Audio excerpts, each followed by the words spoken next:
Hello, and welcome back to the Modeling Success in Action podcast. I'm your host, Jessica, and today I am joined by just the fabulous and kind and hilarious Gregory Ould.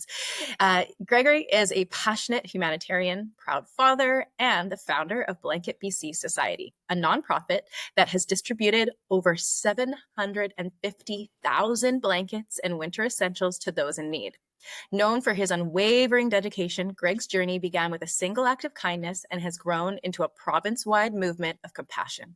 When he's not helping others, Greg dreams of retiring in Japan with his wife and daughter to run a cozy bed and breakfast that blends Canadiana charm with Japanese tradition. His motto, lead with heart, live with purpose. Welcome, Greg. It's so great to have you on the show. Thank you, Jessica. Appreciate it. Thank you.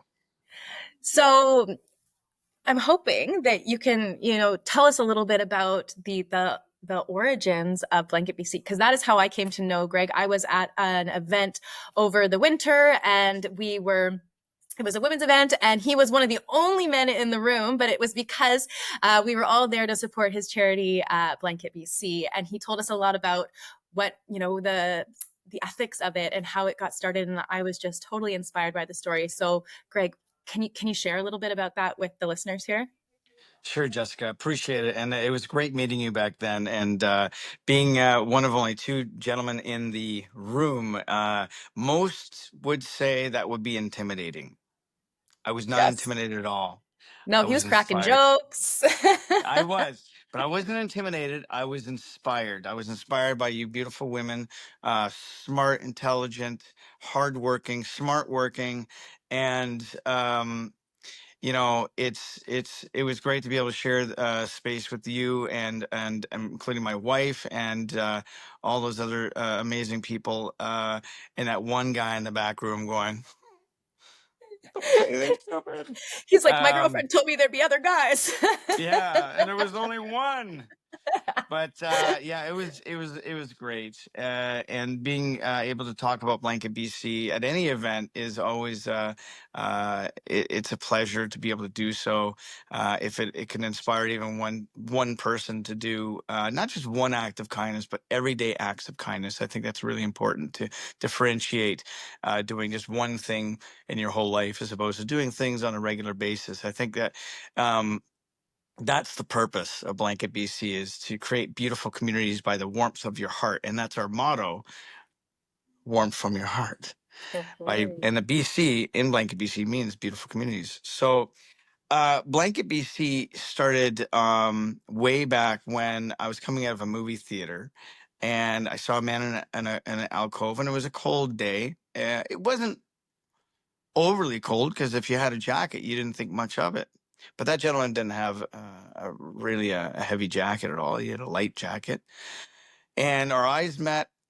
And so instead of just nodding and going on my way, I walked up to him and sat down and had a conversation. I asked him, in that conversation, if there's anything I could do to help.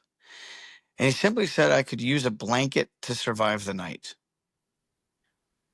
Now, I pause because I want people to think very carefully about that sentence.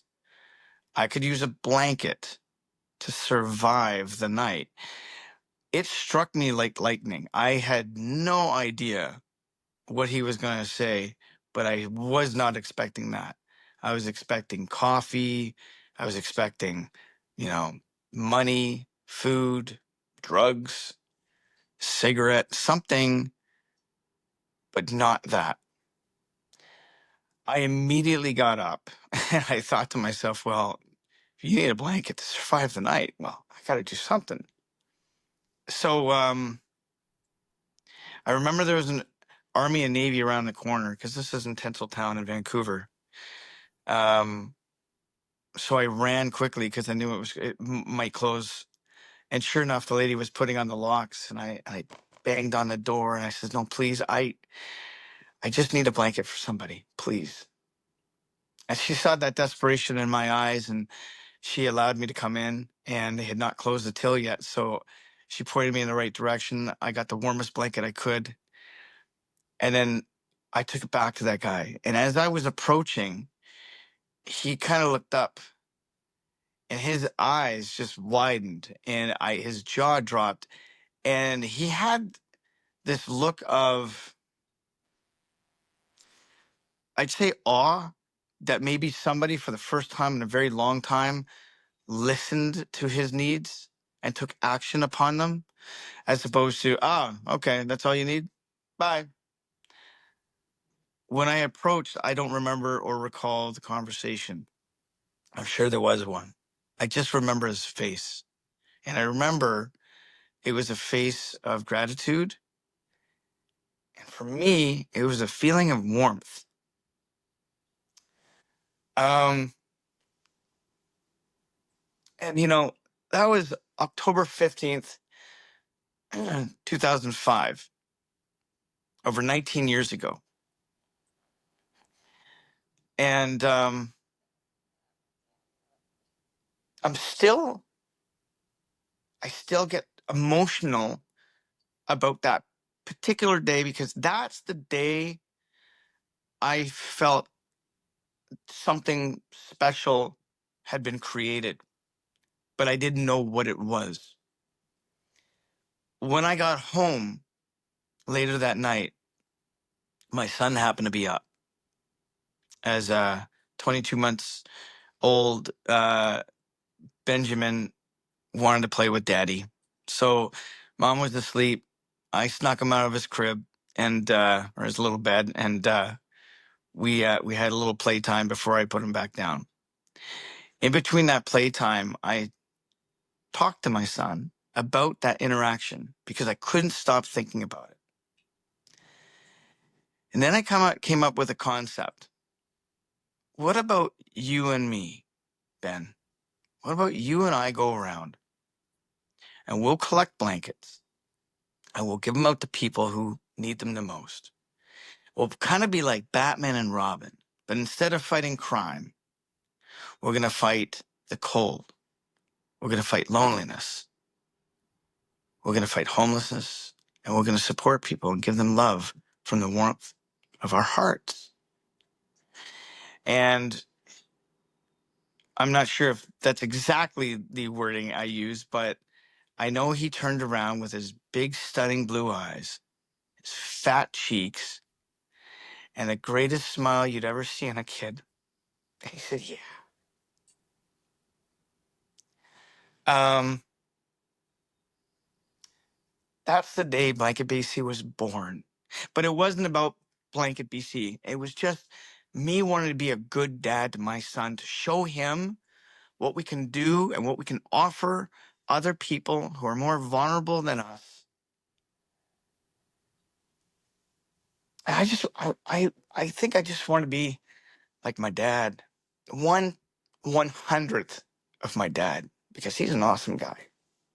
And so Ben and I started this journey together of collecting blankets together.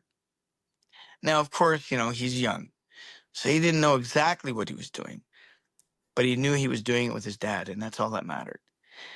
The time we shared together by helping others in his most formidable years is, I know, was a great impact in him, or for him, and for his sister when she was born. She was born into it, as was that's Emma, and then Zoe much later on.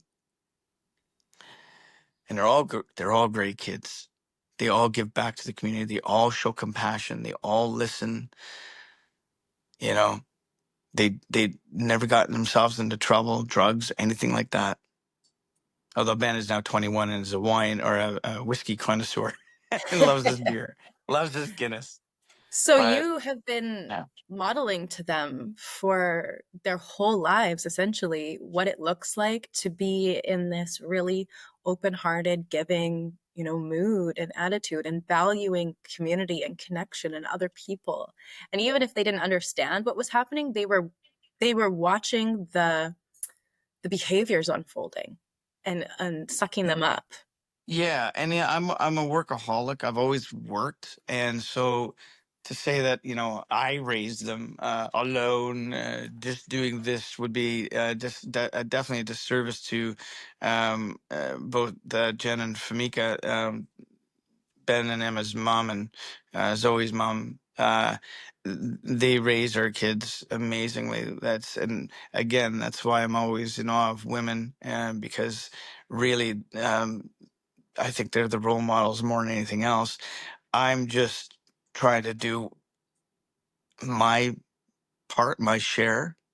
Um, and that passion became um, more of um, an addiction for me. Always needed to go out and promote, Blanket BC. As a former actor, I think I still needed that audience. I always craved it. And I think selfishly, I think I used Blanket BC as a way to be able to show off a little bit. But at the same time, it was doing great work. And that became really more important than anything else. And, um, we may not have a strong organization, a big organization, but we have really beautiful people that are like on our board of directors. Sean Williams has been a longtime member. Aman Sood, who today we're doing a podcast on his birthday. Happy birthday, Aman. And we love you, big guy.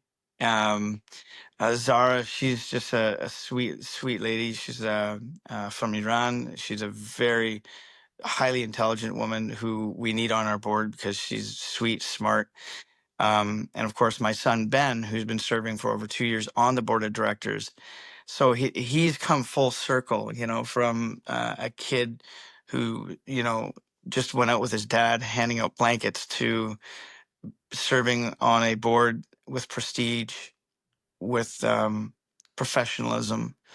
And, I couldn't be more proud of the fact that, like you said in the introduction, we've handed out over 750,000 blankets to date. We certainly didn't do it alone. Every year we host North America's largest blanket drive on the Canada line, which is run by ProTrans BC Operations Limited, a company I work for.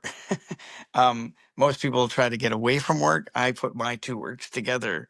And again, that workaholic, but That it's really exactly. it's a great opportunity to engage the public, whether they're volunteering or being a blanketeer, which is just a warmer version of a volunteer, or the passengers passing by with blankets, or cash donations if they didn't have any items of warmth. Um, which, by the way, in full disclosure, we don't receive grants. We apply for them, but we just don't get them. We don't have charity status yet, but that's because we're so small, and it's a very small operations. And the money that we do collect, and a lot of people want to know, what do you do with it? Do you buy blankets? We don't really buy blankets because we already get enough of them from the public and from companies like Cable Linen Systems and hotels all across the Lower Mainland, even as far up as Whistler. And now possibly the Empress might be donating a bunch of blankets to Blanket BC as well, and from Victoria. But what we do with that money is we use it for gas, insurance, and locker space, and office miscellaneous stuff, and that's about it.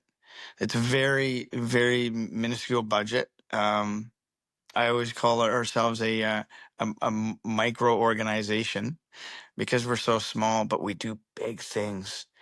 We do big things. We're like an amoeba. We keep splitting up and saying, "Hi, you did good. You did good. Yeah, yeah." But you split up. And it's like, "Oh, was it good for me? It was." Um, yeah, it's So amazing what we've done with so little. Yeah. So you're incredibly humble about, how much of an impact that Blanket BC is having, and how much of a, catalyst that you really were. And, as you're saying, selfishly, it was a platform for me to be able to kind of express myself while endorsing this awesome charity or, organization.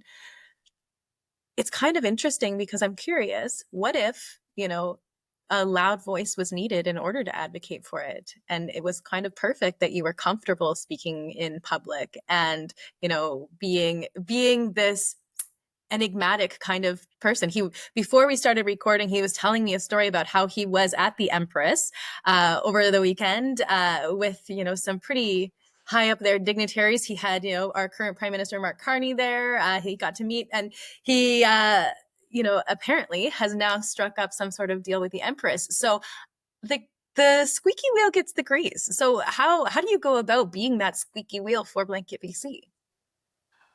Um, it just comes naturally. My voice is has been my biggest strength and my worst enemy. Sometimes I say things without thinking, and that'll get me in trouble. So my filter doesn't work half the time. So for anyone I've offended ever, I am sorry. And I do mean it. I just want to be me. I remember I just had a script reading with an old friend of mine who's a director, and he's producing this film he wants me to be a part of, and it's been a long time since I've done anything in film or television or even theater for that matter. And the itch is always there, and a script, it does come my way every once in a while. If a really good script, if I start reading sides, I'm like, ooh, that sounds good. And now I'm a little bit closer to getting into back into film. But that being said, um he reminded me that I haven't changed since the 20 plus years ago since we last filmed something together. And he says that it's so refreshing to hear that you haven't been muzzled. He goes, he reminded me that there was a, I guess a critic that once said that I must be the love child of Robin Williams and Jim Carrey. And I it wasn't meant to be a good critic, I was but going to say, that sounds like a compliment. for me, it was the biggest compliment I could have because they're two Yeah. of my biggest influences in film. But I think being an advocate, you need to be a voice. You need to be out there, but I think you need to do it in a positive way. And I think the majority of the time, it's very, very positive. There's a lot of things that are so negative out there in the world today. I don't want to feed that anger. I don't want to feed that hatred. The one thing I can't stand in this world are drugs. And a lot of people say, "Well, why do you help out the drug?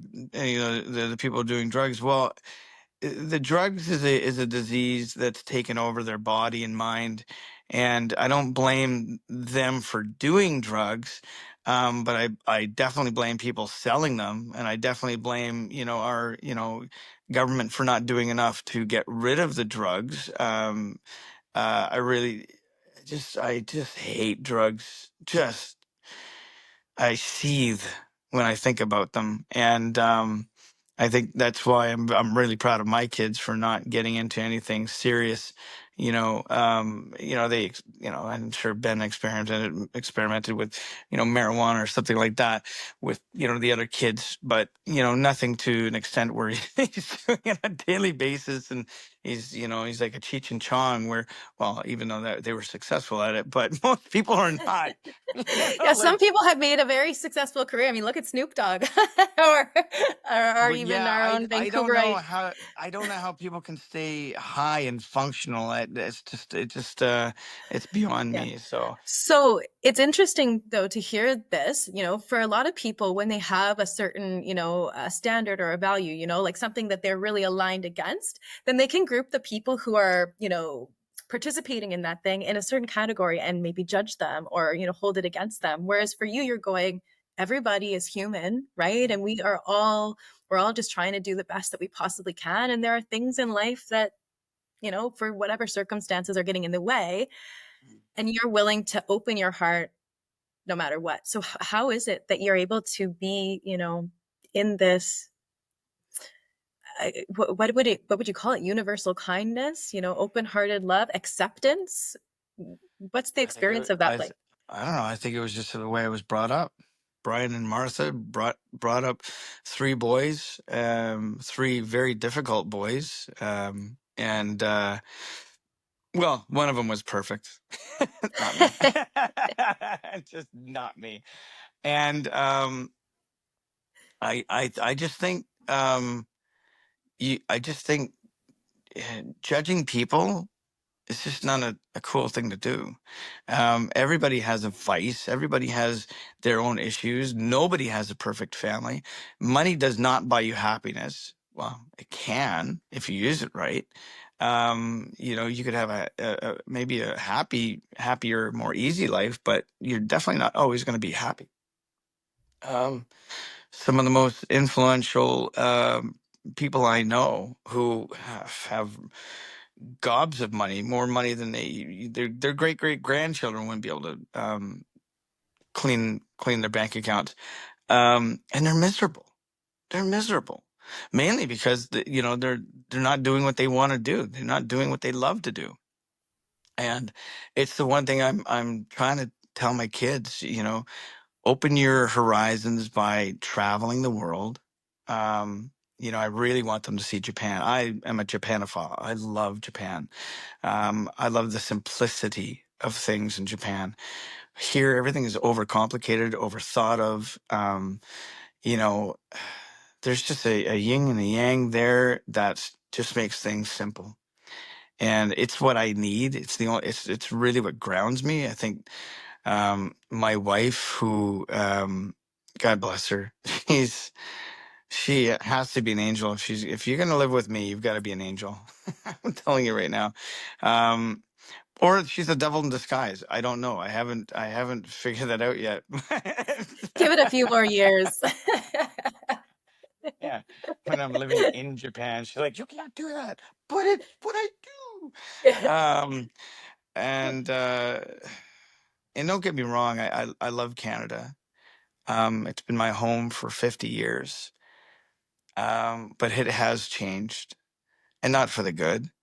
Um, and it's been we've been influenced by our southern cousins to the point where it's very polarizing. If you say something on social media and everybody disagrees with you, it's like, well, yeah, but it's just my opinion. Like, years ago, back in the 80s and 90s, nobody, you'd say your opinion, nobody cared.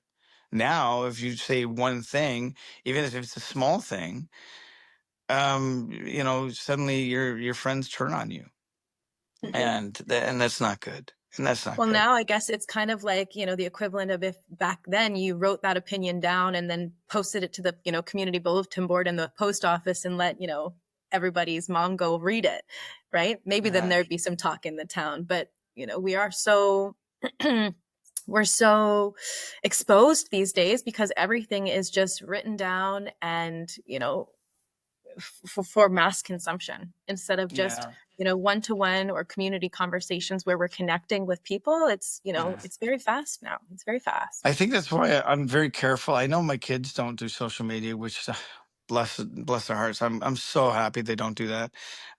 They don't really get on social media too much at all. They certainly don't post. They don't comment on any of my posts.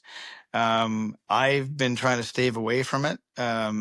I'll only do once in a while. People always ask, well, if you, like you mentioned, the squeaky wheel gets the grease, and there's a lot of organizations, they use social media to promote, which is great, but they have teams that are paid to do that. We don't have that, and it takes a lot of time. It takes a lot of time. So, I when we host like Blanket BC's Driving the Line, which takes place on the Canada line, and where people are dropping off blankets, I say to our blanketeers, I'm like, guys, if you happen to use social media, talk about Blanket BC, hashtag us, get it out there, spread the word and we'll spread more warmth, and that's basically what we do, and sometimes we get negative feedback saying, you're not promoting enough. And I'm like, well, I mean, if you want to send us, three, four, $500, we could promote more. That'd be Yeah, great. we could hire a social media team to put out a little, ad campaign Yeah. for us or something. Yeah, but Yeah, if you're trying to operate as lean as you possibly can so that you can make as much impact as possible, I can see exactly. how, there's certain choices that need to get made and certain things that need to go on the shelf. And Uh-huh. yeah, so if, because this is going to be on social media, right? So this is What? going to, yes. So we're going to have an opportunity to really hopefully spread the word about Blanket BC and the amazing work that you do. And, what a seriously kind, and charitable person that you are, and hilarious. But if people want to connect with you, if people want to be getting involved, maybe they want to volunteer, maybe they want to donate money, blankets, whatever it is, maybe they've got a platform for you to go and, you know, be that squeaky Yeah. wheel on. How are they going to go about that, Greg? Well, if anybody really wants to get a hold of me, smoke signals or pigeons work very well. I think those are great ways of communicating. Yeah, I've got a Um, fleet of carrier pigeons in the back of the they're office amazing. here. They're Yeah. amazing. They're Yes. amazing. I think they're coming back. That's the original tweet. Yeah, it was the original tweet. I think that's what I called it. um and to help us, spread more warmth to shelter programs and families in need, if they want to really help, contact us at blanketbc.org. Call me directly, DM me, whatever you want to do. Text me, or just show up at the house with coffee and then come on in, we'll have a chat. I mean, it's always an open invitation. I do like IPA, so if it happens to be early in the morning, I'm just kidding. I don't drink in the morning, and I don't drink on days that I work. I want to make that very clear. Well, it So, sounds like you work every day, so work on the Canada line, I should say. Because I do have to drive a train every once in a while, or be prepared to drive a train. So, even though yes. they're an automated system, it's a fun job, which I take very seriously. I love um, I love our passengers as much as we have a lot of unique passengers. I'm going to be very careful what I say here. I I love each and every individual I've had interaction with, because um, you learn from others, and man, I tell you, it just doesn't get any better when you get to meet people from all over the world. I've met people from 20 different countries in one day, and you listen to them being excited to be here in our home. It's pretty awesome. It's pretty awesome. So Mhm. anyway, but that's And it sounds that's like you're the the kind of person who's willing and able to step into other people's shoes and see the world from their perspective. absolutely. Absolutely. I would love to step back in time and be a samurai. I'd be the they'd be like, yes, we called him the mouthy one. Maybe you'd have to take a vow of silence or something. Good luck with that. Oh man. All right. Although Well, Greg.